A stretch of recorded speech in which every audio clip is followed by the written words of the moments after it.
4 November থেকে চলছে।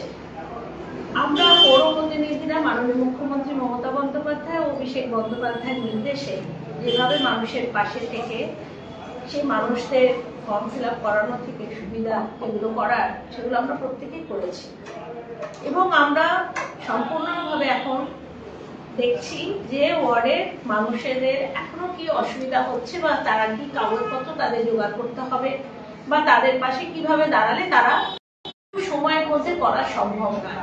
প্রথমে তারা সেই বিএলওরা সঠিকভাবে সম্পূর্ণভাবে তারা সচ্ছল এখনো নয়, তাদের কাছে নতুন নতুন ইনফরমেশন আসছে, সেভাবে তারা তাদের কাজ করছে। অনেকে করতে পারছে, অনেকে করতে পারছে না। এই যে করতে পারছে না, এর দায়িত্বটা কে নেবে? বিএলওদের উপরে যেভাবে প্রেশার হচ্ছে মানসিকভাবে, শারীরিকভাবে, তাদের বলছে রাত্রে 3টের সময় তারা এটাকে অপারেট করুক ফোনের মাধ্যমে, সেটা তাদের জন্য অসুবিধা হচ্ছে। তাদের বলা হচ্ছে তোমরা বাড়ি বাড়ি যাও, 3বার করে 4বার করে বাড়ি বাড়ি তারা যাচ্ছে, উপর নিচে হচ্ছে, সিঁড়ি দিয়ে উঠছে নামছে, এক একটা বিএলওর কাছে হাজার হাজার ভোট। এই যে বিএলওরা, মমতা বন্দ্যোপাধ্যায় কখনো বলেনি যে সঠিক কাজের করতে বাধা দেয়নি কোনোদিন। তিনি বলছেন যে যা কিছুই হবে সেটা সঠিক পদ্ধতিতে হবে, সেটা সামগ্রিকভাবে দেশের উন্নতির জন্য আলোচনা করে করুন না, এরকম ভাবে জোর করে চাপিয়ে দেওয়া। তাহলে অন্যান্য রাজ্যে কেন হলো না? অন্যান্য রাজ্যে ত্রিপুরা, আসাম, মণিপুর, নাগাল্যান্ড, মেঘালয়, এই রাজ্যগুলোকে কেন করলো না? তাদের মন মর্জি করে যাচ্ছে। আজকে বিএলওদের এইভাবে মৃত্যু হচ্ছে, ভারতবর্ষের বিভিন্ন জায়গাতে হচ্ছে, গুজরাটেও মৃত্যু হচ্ছে। কেন হচ্ছে? এর দায়টা কে নেবে? এর দায়টা নিশ্চয়ই তাদেরকে নিতে হবে, ডবল ইঞ্জিন সরকারকে নিতে হবে। সবকিছুতেই নিজেদের জোর করে, নিজেদের পাইয়ে দেওয়া, নিজেদের করে নেওয়া, এই যে একটা প্রতিশ্রুতি নিয়ে নেমেছে, এই যে মোদির যে একটা কমিটমেন্ট, একটার পর একটা মিথ্যে কমিটমেন্ট, সেই কমিটমেন্টের মানেটা কি? এই কমিটমেন্টের মানে হচ্ছে দেশটাকে একে একে করে বিক্রি করে দেওয়া, সমস্ত সেই সেল থেকে, রেল থেকে, কোল থেকে সব বিক্রি করে ফেললো। সে দেখলো অযোধ্যায়, আমরা দেখলাম একটা মন্দির উদ্বোধন করতে গিয়ে সেখানে কিভাবে বুলডোজার চালানো।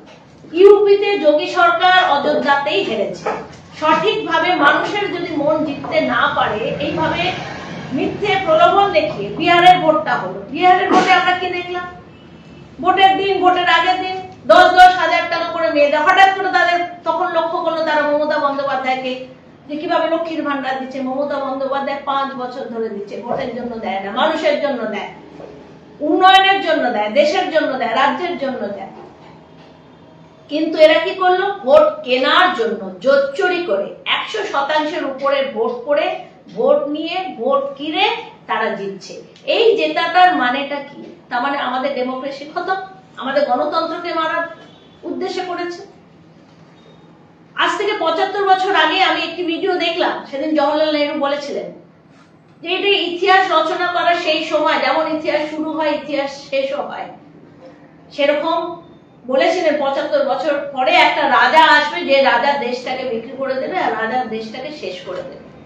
এটা সেই সময় এসেছে।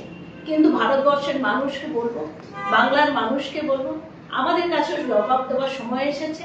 মানুষকে বুঝতে হবে, মানুষকে জানতে হবে কোনটা সঠিক কোনটা ভুল। আমাদেরকে সেইভাবে আবার 2026-এ যে ইলেকশন আসছে, আবার যদি আমরা মাননীয় মুখ্যমন্ত্রী মমতা বন্দ্যোপাধ্যায়কে পেতে চাই, আবার যদি যেভাবে বাংলার উন্নয়ন হয়ে চলেছে প্রত্যেক বাড়িতে, আপনারা দেখুন 72টা প্রকল্প যেভাবে মমতা বন্দ্যোপাধ্যায় দিয়েছেন, এভাবে বিহারে একটা প্রকল্প একদিনের জন্য দিয়ে টাকা দিয়ে আবার বলে দিয়েছে 2 লক্ষ টাকা করে পরে দেবে, একটার পর একটা মূর্তি করবে। এটা আজকে দিল্লির লোক কাঁদছে, আজকে মহারাষ্ট্রের লোক কাঁদছে। আজকে দিল্লিতে কি করেছে? আজকে দিল্লিটাকে রসাতলে তুলে দিল। আজকে দিল্লিতে কিভাবে বুলডোজার চলছে, দিল্লিতে কিভাবে ক্ষতি করে যাচ্ছে মানুষের, আর বাঙালিদের উপর কিভাবে অত্যাচার করে যাচ্ছে। যে বাংলা আর যে পাঞ্জাব দেশের জন্য যারা দেশটাকে জিতিয়ে নিয়ে আসলো, যারা দেশটার স্বাধীনতা দিয়ে এলো, সেই জয় হিন্দ, বন্দে মাতরম শব্দের মাধ্যমে যে শব্দটা মানুষকে উদ্দীপনা করতে সাহায্য করেছে, স্বদেশী পর্যায়ে নিয়ে আসতে, নিজেকে স্বদেশী দেশভক্তি হিসাবে, দেশভক্ত হিসাবে নিজেকে প্রমাণ করতে পেরেছে, সেই শব্দ মানুষের কাছ থেকে ছিনিয়ে নিচ্ছে। আমরা শুনলাম সংসদে বলা যাবে না জয় হিন্দ, যেটা নেতাজি সুভাষচন্দ্র বোস বলেছেন, যেটা বন্দে মাতরম, যেটা বঙ্কিমচন্দ্র চট্টোপাধ্যায় বলেছেন। কিছুদিন আগে দেখলাম সংবিধানকে কিভাবে অপপ্রচারে, কিভাবে তার আমাদের বি আর আম্বেদকরের কিভাবে অপমান করলেন। এরা একটার পর একটা করে যাচ্ছে, এরা একটার পর একটা করে যাচ্ছে। এটা দেশটাকে কি করতে চাইছে ওরাই নিজেরাই জানে না। ডবল ইঞ্জিন, ট্রিপল ইঞ্জিন, যা ইঞ্জিন হোক, আমি বলবো বাংলার মানুষকে সজাগ হতে, বাংলার মানুষকে সচেতন হতে। আজকে দেখলাম একটার পর একটা দ্রব্য মূল্য বৃদ্ধি কিভাবে হয়ে গেল। হঠাৎ করে দিওয়ালির সময় শুনলাম একটা দিওয়ালি ধামাকা হবে। সেটা কি ধামাকা? জিএসটি ধামাকা। মানুষ টেরই পেল না কোথায় জিএসটি কমলো, কোথায় জিনিসের দাম কমলো, কোথায় কি কমলো, মানুষ বুঝতেই পারলো না। কিন্তু মন কি বাত আর অন্যান্য বাতে অনেক টিভি চ্যানেলে দেখলাম প্রধানমন্ত্রী নিজে হাত জোর করে বলছে দিওয়ালি ধামাকা, এবারে জিএসটি দেব। সব মিথ্যে, মিথ্যেবাদী মানুষকে কিভাবে মানুষ বেছে নেবে? বাংলা কিন্তু এর জবাব দেবে।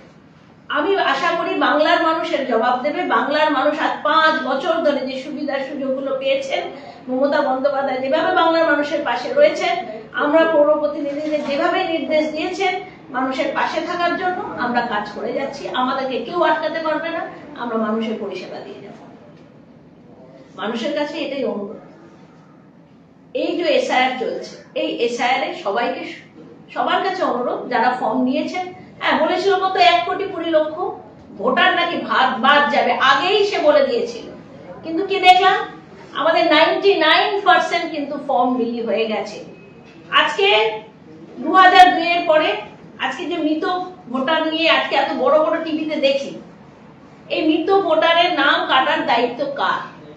বিএলও। এই বিএলও কার? ইলেকশন কমিশনের।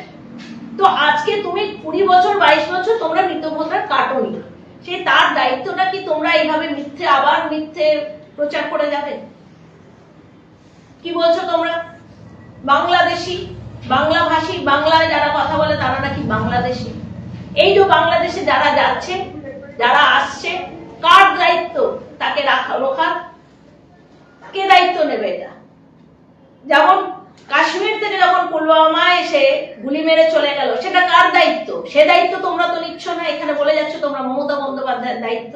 যদি মমতা বন্দ্যোপাধ্যায়ের দায়িত্ব হয়, আমি বর্ডার সিকিউরিটি ফোর্সকে বলবো তুলে দাও, রাজ্য সরকারকে সেখানে দাঁড় করাও, দেখিয়ে দেবে ভারতবর্ষ কিভাবে, বাংলায় কিভাবে বাংলাদেশিরা প্রবেশ করে।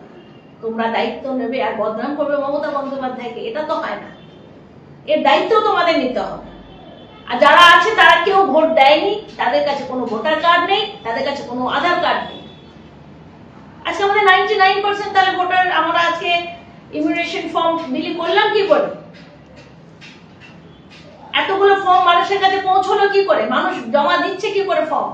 তবু আবার আপনাদের মাধ্যমে বলবো, যারা ফর্ম নিয়েছেন, যারা এখনো জমা করতে পারেননি, সত্বর যোগাযোগ করুন আমাদের সাথে। আমরা আপনাদের পাশে থেকে আপনাদের সহযোগিতা করে আপনাদের ফর্ম ফিল আপ থেকে আপনাদের 2002 এর রেকর্ড আমরা আপনাদেরকে খুঁজে বার করে দিয়ে আপনাদের পাশে থাকবো। আর বিশেষ করে আমরা যেটা বলতে চাচ্ছি সেটা হচ্ছে যে বাংলায় বাঙালিদের যে অস্মিতা, সেটাকে বাঁচিয়ে রাখার জন্য এর দায়িত্ব আমাদের, আমাদের বাঙালিদের, বাংলার মানুষের। এই বিজেপি সরকার দেশটা এক একটা রাজ্যকে কিনে কিনে কিনে কিনে নিয়ে চলে এগিয়ে আসছে। বাংলা কিন্তু সেটা নয়। যখন দেশ স্বাধীন হয়েছিল, এই বিজেপি সরকারের যতগুলো রাজ্য আছে বা বিজেপি নিজে প্রধানমন্ত্রী যে রাজ্যের, কোনো তাদের ওই মৃতের সংখ্যায় সেলুলার জেলে কিন্তু তাদের মধ্যে কেউ ছিল না, ছিল কিন্তু বাঙালিরা। আবার বাঙালিরা জবাব দেবে যে বাংলাকে কি করে ভারতবর্ষের রাস্তা দেখাতে হয় আর ভারতবর্ষের উন্নতির কথা ভাবতে হয়, আবার বাঙালিরা সেটা করে দেখাবে। এই জবাব আমি মানুষকে বলবো, এই এসেছে সময় 2026, আবার মমতা বন্দ্যোপাধ্যায় বসবে শীর্ষে, আবার মাননীয় মুখ্যমন্ত্রী মমতা বন্দ্যোপাধ্যায় আমাদেরকে এইভাবে পরিষেবা দিয়ে যাবেন। হাওয়াই চটি, সাদা শাড়ি পরে পশ্চিম বাংলার এক প্রান্ত থেকে আরেক প্রান্ত পর্যন্ত, ভারতবর্ষ কেন পৃথিবীর ইতিহাসে কোন নেতা মন্ত্রী কেউ করেনি। তিনি পুরো বাংলাটাকে কিন্তু পদচারণ করেছেন, তিনি পায়ে হেঁটে বেরিয়েছেন, তিনি মানুষের পরিষেবা দিয়েছেন। কদিন আগে দেখলাম আমরা আরেকটা ঘটনা, বললে তো অনেক কথা বলা হয়, হেলিকপ্টারে উনি উঠতে গেলেন, যার 24 ঘন্টা আগে শিডিউল করা ছিল, তাকে জানানো হয়নি তার ইন্স্যুরেন্স ফেল হয়েছে। কিন্তু তাকে ফেল করানো যায়নি, তার যে জায়গায় মিটিং এ যাওয়ার ছিল তিনি সেই জায়গায় পৌঁছেছেন, যেতে যেতে মানুষের সঙ্গে দেখা করেছেন, মানুষের কথা শুনেছেন, মানুষের পাশে দাঁড়িয়েছেন এবং পৌঁছেছেন। এটার নাম মমতা বন্দ্যোপাধ্যায়। যার বয়স হয়ে যাচ্ছে, কিন্তু তোমরা ভেবো না তার মন, তার শরীর, তার অদম্য কাজ বাংলাকে আটকে রাখতে পারবে। তার নাম মমতা বন্দ্যোপাধ্যায়। আবার বলছি, অভিষেক বন্দ্যোপাধ্যায়, আমাদের সেনাপতি অভিষেক বন্দ্যোপাধ্যায় যেভাবে মানুষের জন্য একটার পর একটা, আমরা দেখেছি, ডায়মন্ড হারবার দেখেছি তিনি কিভাবে সেবাশ্রয় করলেন। এগুলো এক একটা প্রতিকৃত। বাংলা কেন, পুরো পৃথিবীতে শিখতে হবে মানুষকে। ভারতবর্ষও শিখছে, কিন্তু অনেক পরে শিখছে, মিথ্যে প্রচার করে শিখছে। আসল কথাটা বলতে তাদের খারাপ লাগছে। যাকে ডিলিট ইউনিভার্সিটি, যাকে উপাধি দেয়, তাকে বলছো তোমরা, তাকে নিয়ে তোমরা মিল করে যাচ্ছ, তাকে নিয়ে তোমরা অসভ্যতামি করে যাচ্ছ। এইসব করে লাভ হবে না, এসব করে লাভ হবে না। আসল হচ্ছে উপাধি। সেই উপাধি মানুষের মাথার তাজ, সেই তাজ বাংলার তাজ। বাংলা ইউনেস্কো হেরিটেজ এনে দিয়েছেন, আজ পর্যন্ত করতে পারেনি কেন? এগুলোই ওদের সমস্যা। সেই জন্য বলেছে ওরা দুর্গাপুজোতে পায়ে অসুরের জায়গা মোদির ছবিটা মনে লাগাতে বলেছিল কিছুদিন আগে দুর্গাপুজোর সময়। দেখলাম ওখানে মুখ্যমন্ত্রী। আমাদের মুখ্যমন্ত্রী কি করছেন আমরা জানি। বাংলায় আমরা সবাই এক, বাংলার মানুষ এক, বাংলার মানুষ জবাব দেবে। 2026 আবার মুখ্যমন্ত্রী মমতা বন্দ্যোপাধ্যায়। ধন্যবাদ, সবাই ভালো থাকবে।